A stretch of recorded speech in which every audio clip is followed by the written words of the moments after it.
Before you assume the silver crisis is over, pause for a moment, because what I am about to show you does not match the calm price chart you are seeing. Today is Tuesday, 17th of February, and while most investors believe the worst of the volatility is behind us, China's silver warehouses are quietly being drained to levels not seen in more than a decade. 10 years. That is not a small fluctuation. That is a structural signal. The Shanghai Futures Exchange and the Shanghai Gold Exchange affiliated storage facilities are approaching critical depletion. And this is happening while global silver prices appear stable. That contradiction should immediately get your attention. If supply stress was resolved, inventories would be rebuilding. They are not. The squeeze did not vanish. It simply moved out of sight. Two major developments this week forced a deeper look at what is unfolding. On the surface, they seem unrelated. But once you connect them, a much bigger issue becomes visible. First, even though international silver prices have stabilized after extreme volatility, China's domestic market is facing tightening physical supply. Backwardation has reached historic levels. Short sellers are paying deferral fees to avoid delivering silver they do not currently have access to. Second, more than 200,000 Chinese retail investors have filed complaints against the country's only dedicated silver fund after an overnight valuation adjustment severely reduced their account balances. These are not isolated incidents. They are both symptoms of the same imbalance. Physical silver demand is colliding with a leveraged paper market that cannot smoothly absorb stress. In this breakdown, we are going to examine exactly what is happening inside China's silver market. We will explore why the squeeze is still active despite the apparent stabilization in prices. We will dissect what the UBS SDIC fund controversy reveals about structural weaknesses in this system, and we will discuss what all of this could mean for silver moving forward. The implications are not limited to China, they extend into global supply dynamics. Let us start with the physical data, because it is extraordinary. Reports released this week show that global silver prices have calmed after the violent correction we witnessed since late January. Volatility has eased, charts look less chaotic. But price stabilization does not equal supply recovery. Inside China, the supply situation has actually intensified. Domestic producers and traders are facing a backlog of delivery orders. Meeting short-term delivery obligations is becoming increasingly difficult. This has driven up the premium on near-term futures contracts relative to later ones, creating severe backwardation. For clarity, let me explain that in simple terms. In a typical futures market, contracts for delivery further in the future trade at slightly higher prices than those for immediate delivery. This condition is called contango. It reflects storage costs, financing costs, and time value. Backwardation is the reverse. It occurs when buyers are willing to pay more for immediate delivery than for delivery later. Why would that happen? Because they need the asset now and fear it may not be easily available in the future. On the Shanghai Futures Exchange, the front-month silver contract has reached record premiums relative to future months, record levels. That is not routine volatility. That is a market sending a clear message that physical supply is strained. When near-term contracts command higher prices than later ones, it reflects urgency and scarcity. A senior analyst at Sichuan Tianfu Bank publicly stated that depletion of deliverable material and inventory stress are driving this backwardation. Those words matter. This is not speculative commentary from social media. It is a professional assessment from within the Chinese financial system describing an inventory crisis. And here is where the situation becomes even more revealing. Traders who are short silver, meaning they have committed to deliver physical metal upon contract expiration, are paying deferral fees to long holders in order to postpone settlement. Think about what that means. If physical silver were readily available, shorts would simply deliver and close positions. Instead, many are choosing to pay to delay. That behavior indicates difficulty sourcing metal at current conditions. If supply were abundant, deferral fees would be unnecessary. The fact that they are being paid signals tightness that paper pricing alone does not fully capture. Now place this into context with the extraordinary rally earlier this year. Silver surged approximately 61% within weeks. That move was driven by a combination of factors: concerns about the US dollar, questions about Federal Reserve independence, geopolitical uncertainty, and aggressive speculative participation in China and other markets. For a short period, silver even surpassed gold in terms of investor attention and capital flows. Then, the correction hit. Since late January, silver experienced a historic sell-off. Much of the prior gains were erased. Leveraged traders were liquidated. Margin calls forced rapid selling. Stop losses cascaded through futures markets. Panic replaced optimism. Many observers concluded that the silver story had ended. But that interpretation overlooked a critical distinction. The sell-off was largely a paper market event. Futures contracts were dumped. Leverage was unwound. Positions were forcibly closed. These are mechanical processes tied to margin requirements and risk management systems. They do not necessarily reflect improvements in underlying physical supply. While paper contracts were collapsing, Chinese warehouse inventories were not meaningfully rebuilding. In fact, inventories had already been under pressure before the speculative surge began. When investment demand accelerated earlier this year, warehouses did not have surplus stock to absorb the buying wave. And after the sell-off, that shortage did not suddenly reverse. Stockpiles at both the Shanghai Futures Exchange and the Shanghai Gold Exchange affiliated warehouses have now fallen to levels not seen in over 10 years. That is the point most mainstream commentary is failing to emphasize. The price corrected sharply. Inventory did not recover proportionally. Lower prices masked the supply tension rather than resolving it. Now let us shift to the second development, the UBS SDIC fund controversy, because it perfectly illustrates what happens when paper markets diverge from physical constraints. UBS SDIC Fund Management operates China's only dedicated silver fund. Thousands of retail investors used it as their primary vehicle for exposure to silver prices. On January 30th, international silver prices plunged more than 30% from around $121 per ounce. It was one of the sharpest single-session declines in recent memory. However, Shanghai futures contracts operate under a 17% daily price limit. This mechanism is designed to prevent extreme volatility within a single session. Under normal circumstances, it can protect investors from panic-driven collapses, but in this case, it created a severe pricing mismatch. While global prices fell over 30%, Shanghai futures could only drop 17% due to the limit. The gap between international and domestic pricing widened dramatically. The UBS fund tracks international silver prices, but it operates within a market constrained by daily limits. That created a valuation distortion.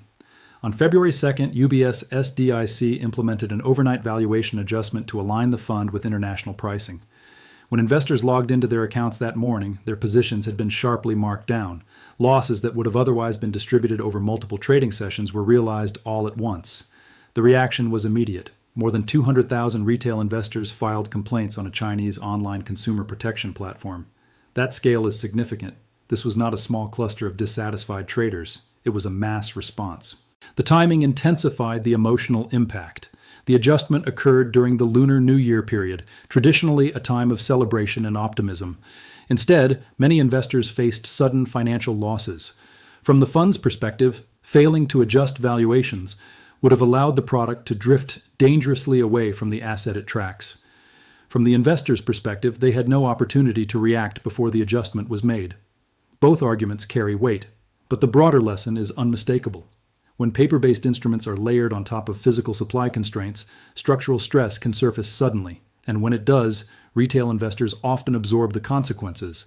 This is not just a story about a fund adjustment, it is a story about physical scarcity colliding with leveraged financial products. Now let us connect the physical stress and the fund controversy into a single framework, because looking at them separately hides the real issue. What we are seeing is not random volatility. It is a market struggling to reconcile leveraged paper exposure with tightening physical availability. Let us begin with the bullish argument, because the physical data inside China is difficult to dismiss. Warehouse inventories sitting at more than 10-year lows are not a minor fluctuation. Record backwardation is not cosmetic. Short sellers paying deferral fees instead of delivering metal is not routine behavior. These are stress signals. They represent friction in the system. When a commodity market experiences persistent physical tightness, there are only a few mechanisms available to restore balance. Prices can rise high enough to draw metal out of long-term holders and into circulation. Demand can weaken, either through substitution or reduced industrial usage, or supply can increase meaningfully through higher mine output or imports. There are no other sustainable solutions. Consider production first. Mining is not a switch that can be flipped on and off. Expanding output requires capital expenditure, labor, equipment, environmental approvals, and logistical coordination. Even if silver prices remain attractive, meaningful increases in production take time, months or even years, not weeks. Imports are another potential relief valve. China could source additional silver from international markets, but that depends on global availability. If other regions are also tight, available surplus may be limited. And when market participants sense scarcity, sellers are often reluctant to part with inventory cheaply. Demand destruction is possible but complicated. Silver plays a critical role in electronics, semiconductors, medical equipment, and particularly solar panels. While manufacturers can improve efficiency and reduce silver intensity over time, immediate substitution is difficult. Silver's conductivity and chemical stability are not easily replaced in many applications. Now contrast those structural realities with the violent sell-off that followed the 61% surge earlier this year. That correction was driven largely by leverage unwinding. Futures positions were liquidated as margin requirements increased. Stop losses triggered cascades. Traders using borrowed capital were forced out. This type of selling can push prices down rapidly, but it does not automatically create physical surplus. In fact, much of the most aggressive selling occurred in Western markets during periods when Chinese exchanges were closed. That detail matters. It indicates that paper liquidation in one region can distort global pricing even while physical conditions in another region remain strained. And here's the key distinction. The sell-off flushed speculative excess. It did not rebuild warehouse stockpiles. It did not suddenly solve the inventory shortage. The 200,000 complaints against UBS SDIC reveal something equally important. Retail demand in China had become deeply embedded in the silver story. That many individuals were positioned through a single fund suggests strong interest and conviction. When an event of this magnitude occurs, investor psychology shifts. Some participants will leave the market entirely, but not all. A significant portion may reassess the structure of their exposure rather than abandon the thesis. If even a small percentage of those investors decide to move from paper products into physical metal to avoid counterparty risk, that would add incremental pressure to an already constrained physical supply. However, we must examine the bearish case with equal seriousness. The rally that propelled silver up 61% in a matter of weeks was extreme. Markets that move parabolically rarely maintain that pace. Corrections after such moves are often sharp and destabilizing. The comparison some analysts have made to speculative surges in other asset classes is not entirely misplaced. Short sellers paying deferral fees could indicate physical stress, but it could also indicate conviction among sophisticated participants that tightness will eventually ease. They are choosing to absorb costs in the present to maintain short exposure rather than closing positions immediately. That implies confidence that supply will normalize or that prices will fall back into equilibrium. Geopolitical drivers also require attention. Earlier strength in silver was partly supported by currency concerns and global uncertainty. If tensions ease or monetary conditions stabilize, some of that urgency could diminish. A strong dollar in particular creates headwinds for dollar-denominated commodities. Industrial demand, while structurally strong, is not immune to price sensitivity. There have already been reports suggesting that certain solar manufacturers in China are actively researching ways to reduce silver usage per panel. Over time, efficiency improvements can dampen incremental demand growth if prices remain elevated. Another potential factor is regulatory response. An event affecting more than 200,000 retail investors during a culturally significant period is unlikely to be ignored by authorities. If regulators introduce tighter controls on retail commodity exposure, participation could decline. Reduced speculative demand would alleviate some pressure. This is why silver remains one of the most complex commodity markets. It is both industrial and monetary. It is smaller in market size compared to gold, making it more volatile. It attracts speculative capital quickly during momentum phases, but that same capital can exit just as rapidly. What makes the current situation unusual is the coexistence of paper market correction and physical market stress. Normally, a severe price decline coincides with inventory rebuilding. That has not clearly occurred here. Instead, physical tightness appears to have persisted beneath the surface. Eventually, paper and physical markets must converge. The path to convergence can take multiple forms. Spot prices could rise sharply to reflect scarcity. Futures prices could fall further if demand collapses, or inventories could gradually rebuild, reducing urgency without dramatic price spikes. Understanding which path is unfolding requires monitoring real data rather than reacting emotionally to headlines. First, warehouse inventory reports from the Shanghai Futures Exchange and Shanghai Gold Exchange remain critical.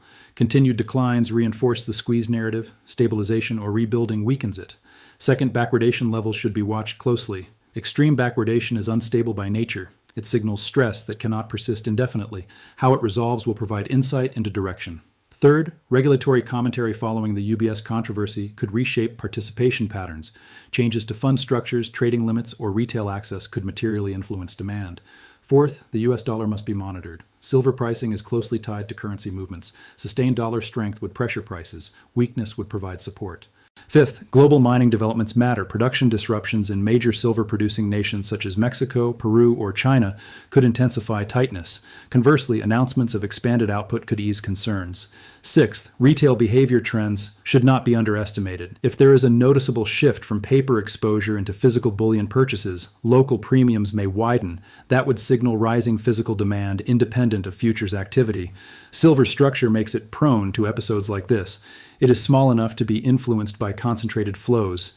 It has industrial demand that cannot be instantly reduced. And it has investment demand that can surge when confidence shifts. What we are observing in China may represent the early stages of a larger rebalancing, or it may be a temporary distortion that resolves quietly. Both outcomes remain plausible. Now let us step back and bring this entire situation into focus, because what we are witnessing is not just volatility. It is a test of how the silver market functions when physical scarcity and leveraged paper exposure collide at the same time. There are three core conclusions you need to walk away with. First, the physical supply tension inside China has not disappeared simply because the price chart looks calmer. Warehouse inventories at more than 10-year lows are not an abstract statistic. Record backwardation is not random fluctuation. Short sellers paying deferral fees instead of delivering metal is not normal behavior. These are indicators of strain. The violent correction since late January cleared excessive leverage. It flushed out speculative longs. It triggered margin calls and forced liquidations. But it did not replenish depleted stockpiles. The price reset addressed positioning, not supply. That distinction matters. Markets often stabilize before underlying imbalances are resolved. A pause in volatility does not mean equilibrium has been restored. It can simply mean that one side of the trade has been exhausted temporarily. Second, the UBS SDIC fund episode exposed structural vulnerabilities within paper silver exposure. When daily price limits in one market prevent alignment with international price moves, distortions accumulate. When those distortions are corrected suddenly, investors experience abrupt losses. More than 200,000 formal complaints is not just a headline figure. It reflects widespread participation and emotional impact. It shows how deeply retail capital had moved into silver exposure. And when that many participants experience shock, behavior changes. Some investors will step away entirely. Others may reduce exposure. But a portion may conclude that holding physical silver carries fewer structural risks than relying on a fund that must operate within exchange-imposed limits.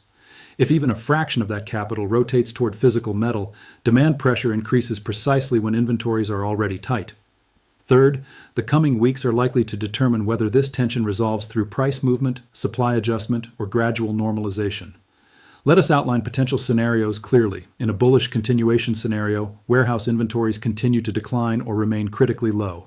Backwardation persists or intensifies. Short sellers struggle to obtain deliverable metal. Retail demand either stabilizes or shifts toward physical holdings. In this case, spot prices could rise to ration limited supply. Volatility would likely reappear, possibly sharply. In a normalization scenario, supply gradually improves. Imports increase. Industrial users adapt to higher prices. Backwardation narrows. Warehouse inventories stabilize and begin to rebuild. In that case, urgency fades and prices may consolidate within a range or drift lower as speculative intensity diminishes. There is also a hybrid outcome. Physical tightness could persist while price action remains contained. Markets sometimes resolve imbalances through time rather than dramatic repricing. Extended consolidation can slowly restore equilibrium. Now consider external variables that could tilt the balance. The US dollar remains a major influence. A strong dollar increases the cost of silver for international buyers and can suppress demand. A weakening dollar provides relief and often supports precious metals. Currency shifts frequently amplify underlying commodity trends. Geopolitical conditions are another factor. Earlier strength in silver was partially driven by uncertainty. If tensions re-escalate or confidence in monetary systems declines, safe haven demand could return. If global conditions stabilize, that urgency may subside. Industrial demand trends deserve attention. Solar panel manufacturing remains one of the largest consumers of silver. While substitution is limited in the short term, efficiency improvements are ongoing. Recycling rates may increase if high prices persist. Over time, technological adjustments can alter demand trajectories. Leverage dynamics also matter. Exchanges increased margin requirements during the sell-off. Higher margins reduce speculative participation and slow price acceleration. Markets with less leverage often exhibit steadier movements but can still experience sharp shifts if physical stress intensifies. One concept that cannot be ignored is convergence. Paper and physical markets cannot remain disconnected indefinitely. Either paper prices adjust upward to reflect physical scarcity, or physical supply expands enough to justify paper pricing. Eventually, the gap closes. The timing of that convergence is uncertain. But the fact that inventories are at decade lows is a fundamental condition that must be addressed. It is important to understand that financial markets are adaptive systems. Participants respond to stress. Producers respond to price signals. Regulators respond to disruption. Investors adjust behavior after losses. The silver market is particularly sensitive because it sits at the intersection of industrial necessity and monetary speculation. It is smaller than gold, meaning flows have greater impact. It has supply constraints that cannot be resolved quickly, and it attracts retail enthusiasm during momentum phases. The episode we are analyzing may represent a temporary distortion, or it may represent the early stages of a more significant structural adjustment. If you are a long-term holder of physical silver, the key takeaway is that supply tightness has not clearly been resolved. However, patience is required. Volatility is inherent to this market. Short-term corrections do not invalidate long-term theses, but they can test conviction. If you are trading silver, discipline matters more than conviction. The 30% drop earlier this year demonstrated how quickly sentiment can reverse. Risk management is essential. Over-leveraged positions can be eliminated rapidly in environments like this. If you are observing from the sidelines, focus on data rather than noise. Watch inventory reports from Shanghai exchanges. Track backwardation spreads. Monitor regulatory commentary following the UBS event. Pay attention to dollar movements. Observe industrial demand indicators. The data will gradually clarify whether this squeeze intensifies or fades. One final perspective to consider is psychology. When a large number of retail investors experience sudden losses, trust is shaken. Trust influences participation. Participation influences liquidity. Liquidity influences volatility. If confidence in paper silver exposure weakens, physical markets may see incremental demand. If regulators tighten access, speculative flows may decline. If volatility subsides and confidence returns, participation may stabilize. Markets are not driven by a single variable. They are shaped by interacting forces: supply, demand, leverage, regulation, currency dynamics, and human behavior. At this moment, both bullish and bearish narratives have evidence. The bearish narrative emphasizes the purge of speculative excess. The bullish narrative highlights persistent physical scarcity. The question is not which narrative sounds more compelling. The question is which one will ultimately drive sustained price behavior. The fact that Chinese warehouse stocks are at 10-year lows is not trivial. Physical scarcity cannot be printed away, but financial systems can delay adjustment through structural mechanisms. As we move forward, clarity will come from measurable trends. If inventories continue declining, the squeeze remains alive. If they rebuild meaningfully, the pressure is easing. Stay analytical. Avoid emotional reactions. Track the signals that matter. Markets reward patience and preparation more than prediction. The next few weeks will reveal whether this stabilization was a pause before another move or the beginning of gradual normalization. Watch the data carefully. Stay focused. Stay disciplined. Let evidence guide your decisions.